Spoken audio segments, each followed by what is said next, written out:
اخلاقی امور ایسے ہیں جن کو اللہ تبارک و تعالیٰ نے قرآن مجید کے اندر بڑی صراحت وضاحت کے ساتھ بیان فرمایا ہے۔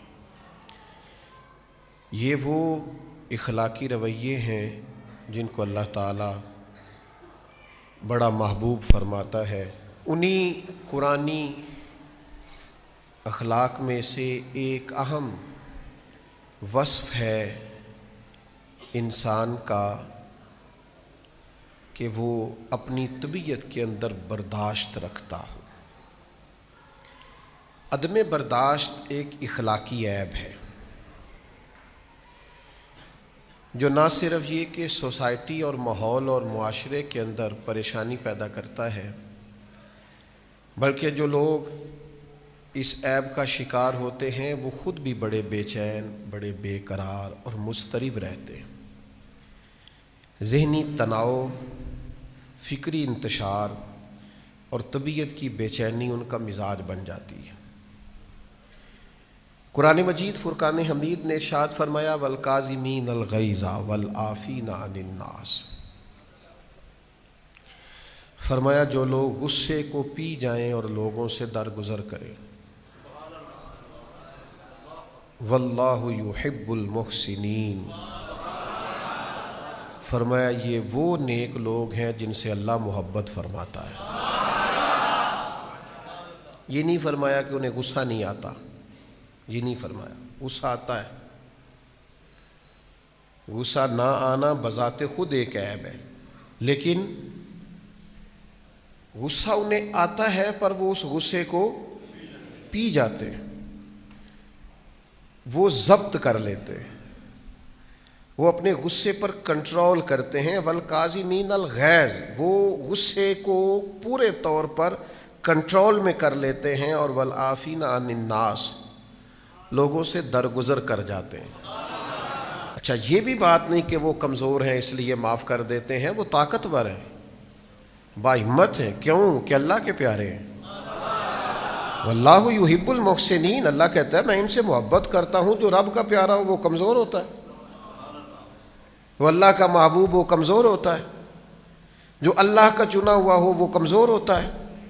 فرمایا ان لوگوں کا معیار یہ ہے، ان لوگوں کا رویہ یہ ہے کہ یہ غصے کو پی جاتے ہیں اور لوگوں سے درگزر کرتے ہیں۔ نبی پاک صلی اللہ تعالی علیہ وسلم کا ایک فرمان اس تعلق سے بڑا خوبصورت ہے، آپ کو بڑا مزہ دے گا اگر کبھی وہ ذہن میں آ گیا۔ اللہ کے حبیب علیہ السلام فرماتے ہیں جو آدمی غصے نکالنے کی قدرت رکھنے کے باوجود غصہ پی جائے، یعنی وہ تیس نیس کر سکتا تھا، وہ اینٹ کا جواب پتھر سے دے سکتا تھا، وہ ایک کی 10 سنا سکتا تھا، قدرت کے باوجود جو غصے کو پی جائے، فرمایا اللہ تعالیٰ ایمان اور یقین کے ساتھ اس کے سینے کو بھر دے گا۔ اس کا سینہ اللہ ایمان سے بھرے گا۔ آپ بات کو سمجھیے گا، غصہ پی گیا ایمان آ گیا، غصہ پی گیا ایمان قوی ہو گیا۔ اس نے اچھا غصہ بڑا دلاتے ہیں لوگ، غصہ بڑا دلاتے ہیں، بعض لوگ تیش دلاتے ہیں، بعض لوگ اس طرح کی بات کرتے ہیں کہ ان کے جواب میں دل کرتا ہے کہ بندہ نہ بہت ساری چیزوں کو آج سخت لہجے کے اندر ان کا جواب دے، لیکن وہ کسی نے کہا تھا کہ اسی خیال میں گزری ہے شام میں درد اکثر کہ جب درد حد سے بڑھے گا تو مسکرا دوں گا۔ ہم نے ارادہ کیا ہے کہ جب زیادہ دقت کوئی کرے گا نا تو ہنس دینا ہے، کوئی بات نہیں، چھوڑ دینا ہے، چل یار جا اپنا کام کر، کوئی نہیں، ہم اس موضوع پر آتے نہیں۔ یہ جو برداشت ہے یہ حسن ہے زندگی کا۔ آپ کے رویے میں، آپ کی طبیعت میں، آپ کے مزاج میں کچھ برداشت ہونی چاہیے۔ کچھ لوگ ہوں گے جو بالکل غلط بات کریں گے آپ کے بارے میں، 100% غلط بات کریں گے، 1% آپ کا قصور نہیں ہوگا، پھر بھی وہ آپ کا قصور شمار کریں گے۔ کبھی قرآن مجید پڑھو نا، کائنات میں سب سے حسین بھی نبی ہوتے ہیں، سب سے زیادہ پاکیزہ بھی پیمبر ہوتے ہیں، معصوم ہوتے ہیں، خطائیں ان کے قریب ہی نہیں آتی۔ اللہ کے نبی عالی نسب خاندانوں میں پیدا ہوتے ہیں اور قوموں کے سب سے زیادہ خیر خواہ بھی نبی ہوتے ہیں، لیکن آپ قرآن مجید پڑھیے، لوگ کیا کہتے تھے؟ معاذ اللہ، یہ تو جادوگر ہیں، یہ تو شاعر ہیں۔ یہاں تک کہتے تھے کہ معاذ اللہ آپ ہی کو پیغمبر بنانا جانا تھا، کسی اور کو کیوں نہیں بنایا گیا؟ لیکن نبیوں کے حوصلے، پیغمبروں کے جذبے، قومیں تنقید کرتی رہی، وہ ان کا بھلا کرتے رہے۔ سوسائٹی میں ڈھیر سارے لوگ آپ کو ایسے ملیں گے کہ لوگ ان کا بھلا کرتے ہیں، لیکن وہ سامنے والا جو ہے وہ تڑپ رہا ہوتا ہے، وہ تکلیف دے رہا ہوتا ہے، اس کا رویہ سخت ہوتا ہے۔ تو یہ عدم برداشت، اور پھر میں آپ کو ایک اور بات بھی عرض کروں، عدم برداشت کا مسئلہ عالمی مسئلہ ہے، دنیا کا مسئلہ ہے۔ بڑے ملک چھوٹے ملکوں کو برداشت نہیں کرتے، ان کو پسند نہیں آتا، یہ ترقی کر گئے ہیں، یہ تو ایٹمی طاقت بن گئے، انہوں نے تو فلاں مقام پر فلاں چیز کیسے حاصل کر لی، ان کے پاس یعنی برداشت نہیں ہے۔ اور ہمارے ملک کا قومی مسئلہ سب سے بڑا کہ عدم برداشت۔ ہماری اسمبلی پڑھے لکھے لوگوں کی اسمبلی، اور ہزاروں ووٹ لے کر ہزاروں لوگوں کے نمائندے بن کر اسمبلی میں پہنچنے والے لوگ جب ایک دوسرے پر جوتے پھینک رہے ہوتے ہیں، جب ایک دوسرے کا گریبان پکڑ رہے ہوتے ہیں، جب اسمبلی کے فلور پر ایک دوسرے کو معاذ اللہ گالیاں دے رہے ہوتے ہیں، تو پھر محسوس ہوتا ہے کہ یہ تو قومی مسئلہ بن گیا عدم برداشت۔ یہ تو رویے میں ایک دوسرے کو قبول کرنے کی اور ایک دوسرے کو برداشت کرنے کی ذرا برابر بھی لوگوں کے اندر قوت نہیں رہی۔ اور آپ عام روٹین میں رویہ دیکھیں، فلاں نوجوان نے خودکشی کر لی، کیا ہوا تھا جی؟ وہ جی ہوا یہ تھا کہ والد نے ڈانٹ دیا کسی بات پر۔ آپ اتنا بھی برداشت نہیں کر پائے کہ آپ نے فوری طور پر اپنی جان لینے کا ہی فیصلہ کر لیا؟ آپ نے اتنی بزدلی دکھائی کہ آپ حالات کا مقابلہ ہی نہیں کر سکے، آپ میدان میں کھڑے ہی نہیں رہ سکے، آپ کو تھپیڑے سہنا ہی نہیں آیا، آپ اتنے بزدل ثابت ہوئے کہ اپنی جان آپ نے لے لی۔ سب سے زیادہ مجھے زندگی میں وہ شخص بزدل لگتا ہے جو کہتا ہے جی میں تو اب سوچتا ہوں کہ اللہ تعالیٰ مجھے ایمان کی موت ہی دے دے۔ او بھائی، اتنے کمزور ہو گئے آپ کسی غیر کی دھرتی پہ رہتے ہیں، آپ اپنے رب کی زمین پہ بستے ہیں، اپنے مالک کا دیا رزق کھاتے ہیں، اللہ کی دی ہوئی زندگی گزارتے ہیں۔ اس قدر کمزور آپ کیسے ہو گئے؟ اور پھر اپنی مرضی سے آئے نہیں، ہم اپنی مرضی سے جانا بھی نہیں، اس نے جب چاہا بھیجا، جب وہ چاہے گا جائیں گے۔ اس لیے زندگی کو جئیں، اس کا حسن زندگی کا محسوس کریں، آپ کے اندر وہ خاص لذت ہو، لیکن برداشت رکھیں، برداشت۔ میرے نبی پاک علیہ السلام کی سیرت کا ہر عنوان ہی انوکھا ہے، لیکن جو میرے نبی کی برداشت ہے نا، اوئے ہوئے، قربان ہو جائے میری اولاد حضور کے اس وصف پر، وار دوں اپنے ماں باپ نبی پاک کے اس اخلاقی کمال پر۔ ساری طاقتیں رکھنے والے محبوب، وہ جن کی پلکیں ذرا آنسوؤں سے بھیگیں جو جبریل دوڑے آئے۔ یا رسول اللہ صلی اللہ علیہ وسلم، رب کہتا ہے وَلَسَوْفَ يُؤْتِيكَ رَبُّكَ فَتَرْضَىٰ، آپ کا رب آپ کو اتنا دے گا آپ راضی ہو جائیں گے۔ سیدہ طیبہ حضرت عائشہ صدیقہ رضی اللہ تعالی عنہا فرمائے، حضور میں دیکھتی ہوں آپ کا رب آپ کی خواہش پوری کرنے میں جلدی فرماتا ہے۔ اتنا کمال نبی پاک علیہ الصلوۃ والسلام کو اللہ نے دیا، لیکن مکے کے 13 سال حضور نے برداشت کر کے گزار دیے۔ میں سیرت کا چھوٹا سا طالب علم ہوں، میں ذمہ داری سے بات کرتا ہوں۔ بعض لوگ کہتے ہیں جی ابھی اسلام کو قوت حاصل نہیں تھی،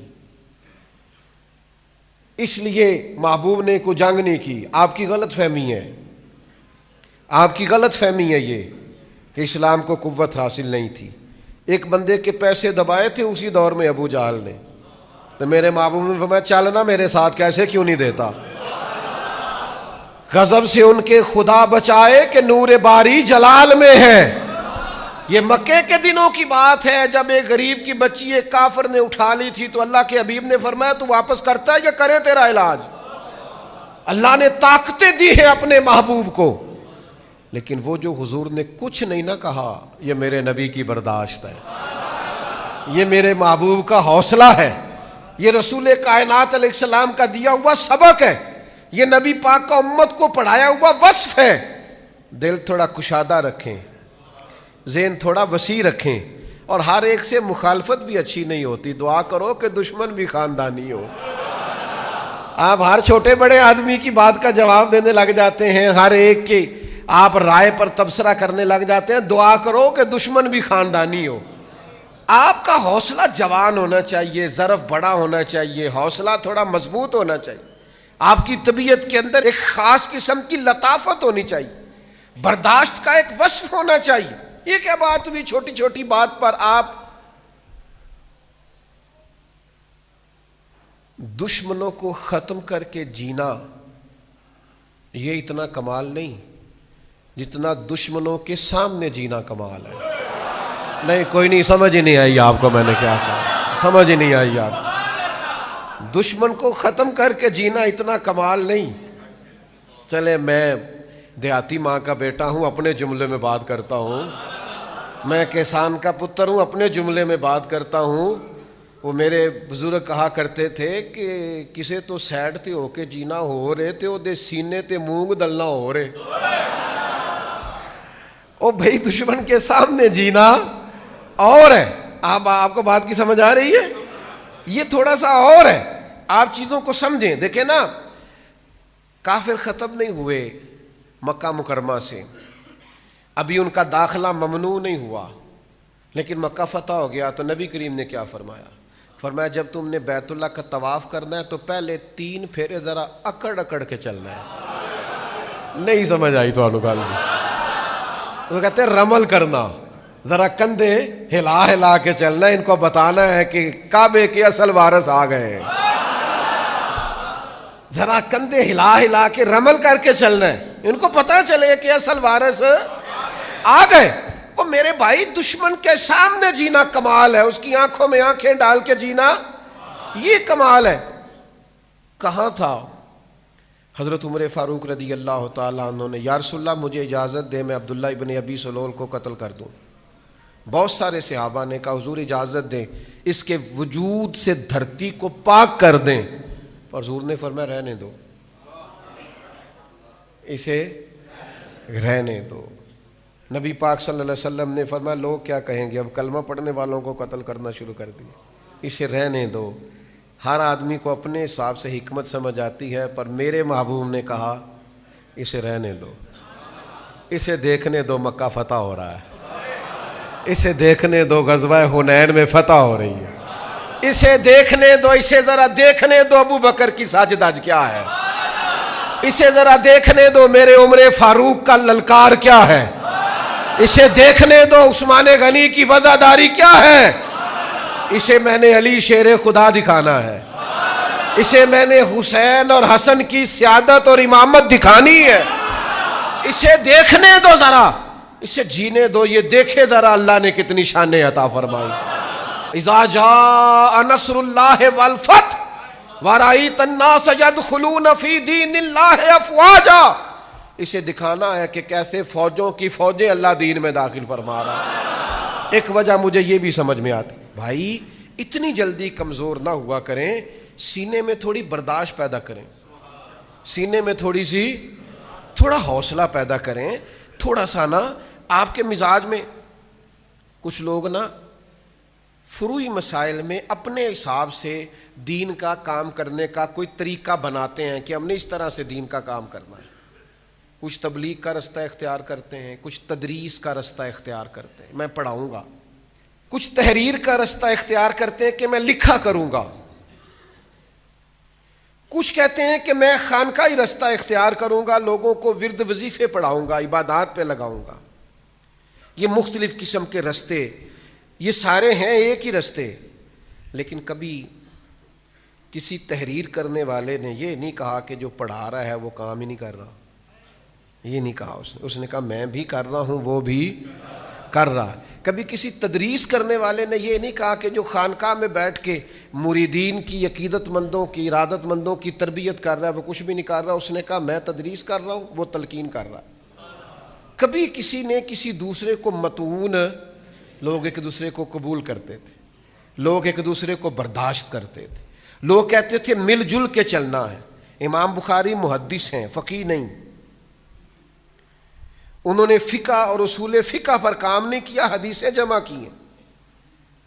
امام اعظم فقیہ ہیں، انہوں نے احادیث کو اس طرح جمع نہیں کیا، اگرچہ انہوں نے بھی کیا.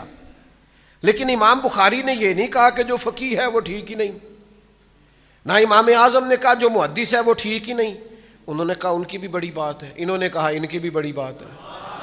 لوگ ایک دوسرے کو قبول کرتے تھے، فروعی مسائل میں برداشت ہوتی تھی. یعنی امام شافعی رحمۃ اللہ تعالی علیہ، میں بڑا عقیدت مند ہوں امام شافعی کا، کیا بات ہے امام شافعی کی، پر امام شافعی تو رفع دین سے نماز پڑھتے ہیں، وہ تو اونچا آمین کہتے ہیں، لیکن میں ان کا عقیدت مند ہوں. عقیدت مند ان کا ہوں، مقلد امام اعظم کا ہوں. باہمی احترام کے رشتوں کو کبھی بھی خراب نہیں ہونا چاہیے. لیکن آج تو گھٹن ہے، 1.5 اینٹ کی مسجد اور 1.25 انچ کا بندہ، کوئی قد کاٹھ نہیں، نہ علمی، نہ فکری، نہ توانائی، نہ شعور، نہ مطالعہ، نہ سمجھ، نہ بوجھ، نہ کوئی بات.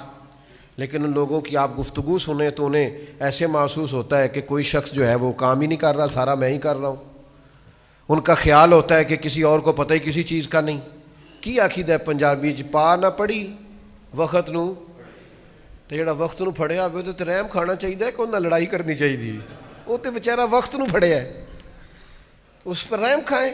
تو میرے عزیز، برداشت کا مزاج، برداشت کی محبت، برداشت کی لذت اپنے اندر پیدا کریں. برداشت ہونی چاہیے. اللہ کے پیارے رسول صلی اللہ تعالی علیہ وآلہ وسلم نے فرمایا، بڑے گھونٹ ہیں جو انسان پیتا ہے، بڑے گھونٹ ہیں جو انسان نگلتا ہے، لیکن فرمایا اللہ کو بندے کا سب سے زیادہ وہ گھونٹ پسند ہے جو وہ غصے کا گھونٹ پی جاتا ہے. اللہ کو بڑا پسند ہے وہ ضبط کر جائے. یہ سب سے افضل گھونٹ ہے کہ تجھے شدید غصہ آیا ہے لیکن تو اس کو پی جائے.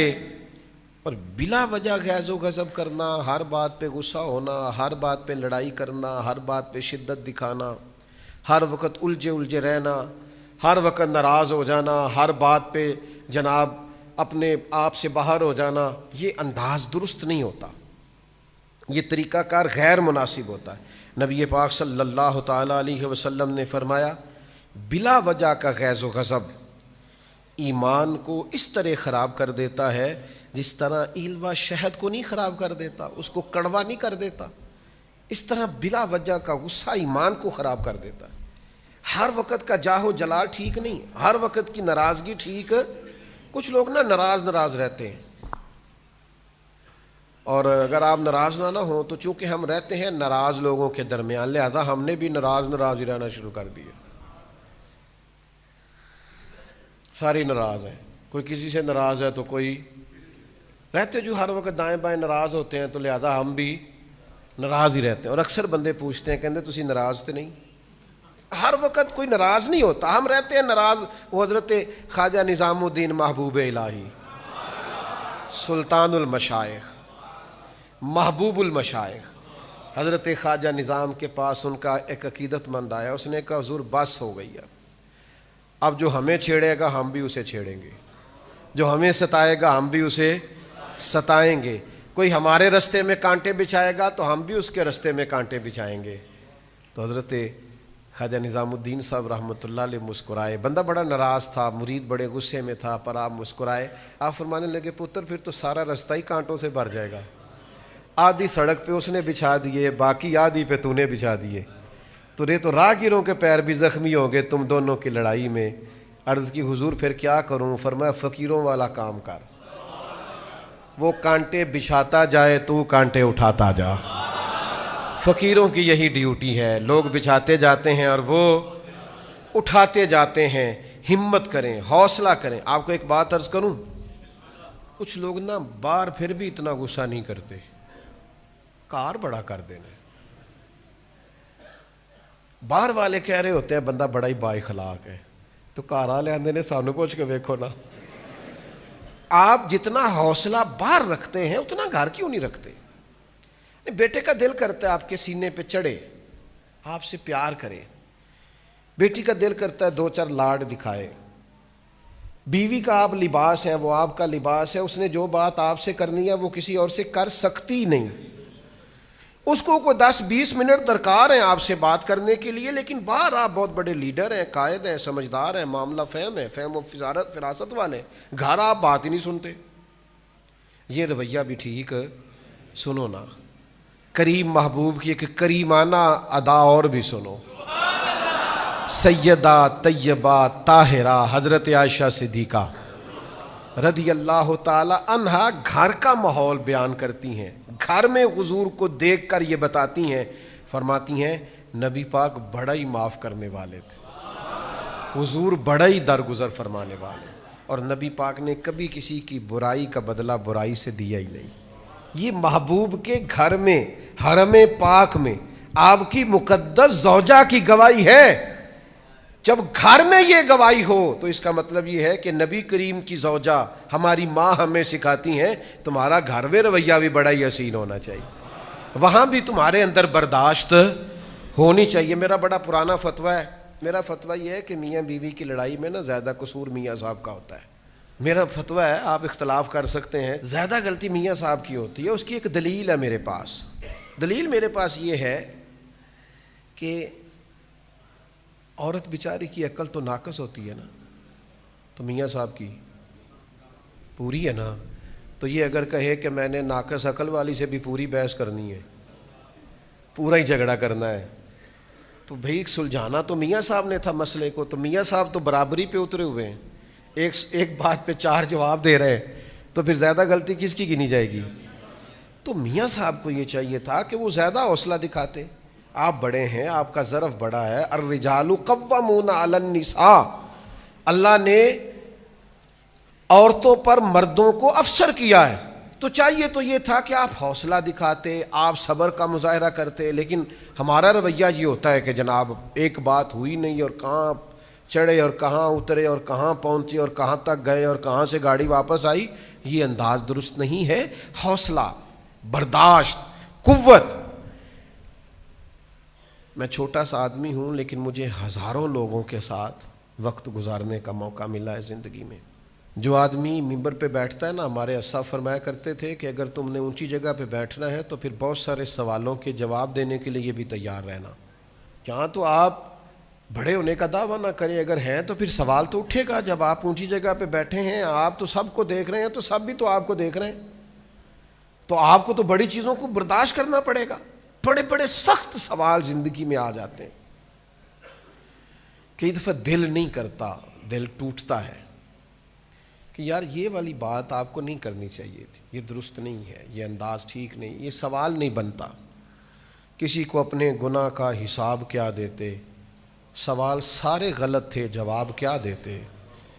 کچھ لوگ ایسے ہوتے ہیں جو مطلب اس جگہ پہ بندے کو لا کے کھڑا کر دیتے ہیں جہاں کٹہرا سا بن جاتا ہے، اور اس آدمی کا حق بھی نہیں ہوتا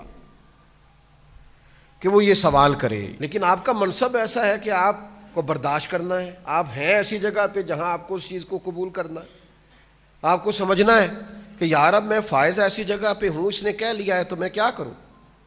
تو میں آپ کی خدمت میں عرض کروں گا کہ کئی دفعہ سخت ترین معاملہ ہو جاتا ہے۔ فتح مکہ کے بعد نا غزوہ حنین ہوا تھا، بہت سارا مال غنیمت آیا، اور نبی پاک صلی اللہ تعالی علیہ وسلم بیٹھ کر مال غنیمت تقسیم کر رہے تھے۔ ذوال خویسرہ، پھر جس کی نسل سے خارجی پیدا ہوئے، ذرا غور کرنا میں کیا کہنے لگا ہوں۔ یہ آیا اور آتے ہی اس نے پتہ کیا کہا نبی پاک صلی اللہ علیہ وسلم سے، کہنے لگا اے محمد صلی اللہ علیہ وسلم، آپ مال تقسیم کر رہے ہیں، ذرا انصاف سے کیجئے گا۔ معاذ اللہ ثم معاذ اللہ، نقل کفر نباشت، یعنی حضور کو کہہ دیا، اللہ کے رسول سے کہہ دیا۔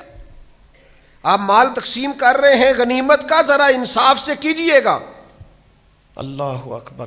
کوئی نبی پاک علیہ السلام کو کوئی چیز مانے نہیں تھی، اسی وقت حضور فرماتے اس کی گردن اڑا دو، ٹکڑے کر دیتے صحابہ، اور تیار تھے جناب عمر جیسے لوگ کہ حضور مجھے اجازت دیں میں اس کی گردن ماروں، لیکن اللہ کے رسول بڑا سارا حوصلہ اللہ نے اپنے حبیب کو عطا فرمایا۔ کائنات میں سب سے بڑھ کر حوصلہ رسول پاک کو اللہ نے عطا کیا۔ میں آپ کو بتاتا ہوں، لوگ کئی دفعہ ایسا سوال کر دیتے ہیں جس سے بڑی تکلیف ہوتی، یار آپ کو نہیں کرنا چاہیے تھا، آپ کا منصب نہیں تھا، آپ کا بنتا نہیں تھا، کیوں آپ نے یہ سوال کیا؟ کہنے لگا اللہ کے حبیب سے انصاف کیجئے گا، تو رسول پاک صلی اللہ تعالی علیہ وسلم فرمانے لگے تجھ پر مجھے افسوس ہے۔ یہ ذرا انداز دیکھیے جواب دینے کا۔ حضور فرمانے لگے تجھ پر مجھے افسوس ہے، اگر میں انصاف نہیں کروں گا تو پھر دنیا میں کون انصاف کرے گا؟ یہ تو منبع ہے انصاف کا، یہیں تو انصاف کے سوتے پھوٹتے ہیں، یہیں سے تو لوگوں کو انصاف کرنا آتا ہے، تو اگر میں ہی نہیں کروں گا تو پھر انصاف۔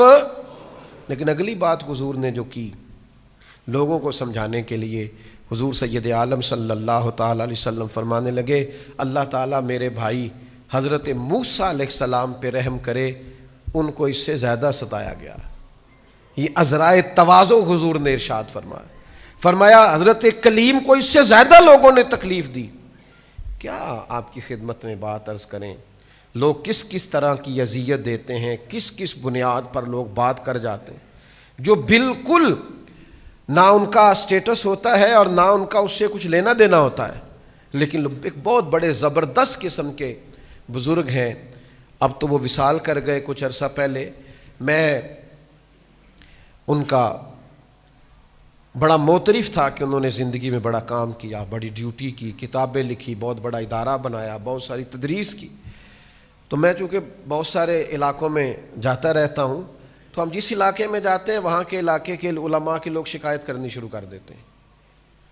تو پہلے تو چلیں کبھی کسی وقت چیزوں کی سمجھ نہیں ہوتی تھی، پھر بعد میں خیال آیا کہ یار یہ تو ہر علاقے میں ایسا مسئلہ ہے۔ پھر ایک دو سے میں نے کہا بھائی میں تو آیا ہوں سال کے بعد 2 گھنٹے کے لیے، میں نے چلے جانا ہے، آپ کے سارے جتنے بھی مذہبی دینی معاملات ہیں وہ آپ کے علاقے کے علماء نے کرنے۔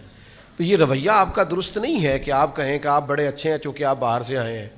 تو تھوڑا برداشت کی طبیعت اپنی زندگی میں لیں، بلا وجہ کے شکوے، بلا وجہ کی شکایتیں دل کو تنگ کریں گی، آپ خود پریشان ہوں گے۔ میں نے زندگی میں بہت سارے ایسے لوگ دیکھے ہیں، چونکہ میرا ایک دیہاتی کلچر سے وابستہ ہے، کہ وہ بیچارے ایک بھینس ہوتی تھی تو بڑے راضی ہوتے تھے، شکر ہے اللہ دا گھر دا دودھ دے، اس پر ہی بڑے زیادہ شاکر تھے اور بہت زیادہ آگے نکل جاتے تھے۔ بلا وجہ کی آزمائشیں اپنی زندگی میں نہ بنائیں، آپ برداشت پیدا کریں، اگر کوئی بات کر بھی جائیں جیسی کسی دے کچھ بھی نہیں لگ دے، نہ کوئی ساڈا دردی۔ ویسے بھی فقیہ شہر نے تہمت رکھی ہے ساغر پر کہ یہ شخص درد کی لذت کو عام کرتا ہے، کہتے ہیں دیکھو مجھ پر الزام کیا لگایا ہے کہ میں درد بڑا بانٹتا ہوں، دیکھو کیا الزام لگایا۔ تو اس لیے بہت زیادہ اپنے اندر حوصلہ پیدا کریں، اللہ تعالیٰ سمجھنے کی توفیق عطا فرمائے۔